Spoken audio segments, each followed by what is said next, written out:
Bună ziua, stimați oaspeți și colegi! Astăzi vă povestim cum a transformat Erasmus școala gimnazială Valea Râmnicului. Dacă vreți să descoperiți cum ne-a influențat acest program european, haideți să vorbim. Erasmus Plus nu înseamnă doar călătorii în alte țări, chiar dacă și asta e super. E mult mai mult.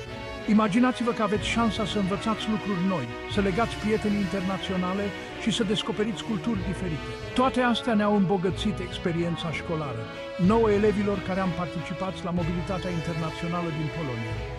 De asemenea, Erasmus a adus școlii gimnaziale Valea Râmnicului metode de predare inovatoare.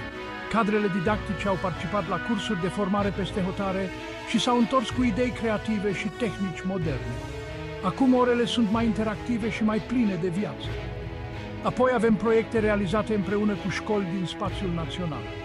De exemplu, am colaborat la proiecte de mediu, învățând cât de important e să reciclăm și să protejăm natura. Acestea ne-au ajutat să gândim la scară globală.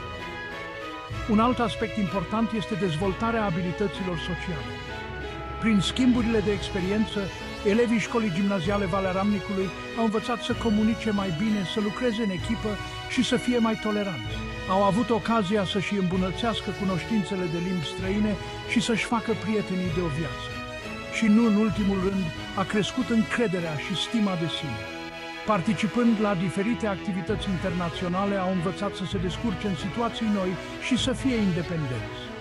Fiecare experiență Erasmus Plus ne-a făcut mai puternici și mai pregătiți pentru ce ne așteaptă în viitor. Așadar, Erasmus Plus a avut un impact uriaș asupra școlii noastre. Ne-a transformat nu doar modul de învățare, ci și pe noi elevi. Ne-a oferit șanse de dezvoltare personală și profesională incredibile. Deci, dacă aveți ocazia să participați la un proiect Erasmus Plus, nu stați pe gânduri. E o experiență care vă poate schimba viața. Vă mulțumim pentru atenție și sper că v-am inspirat să profitați de tot ce vă oferă Erasmus Plus.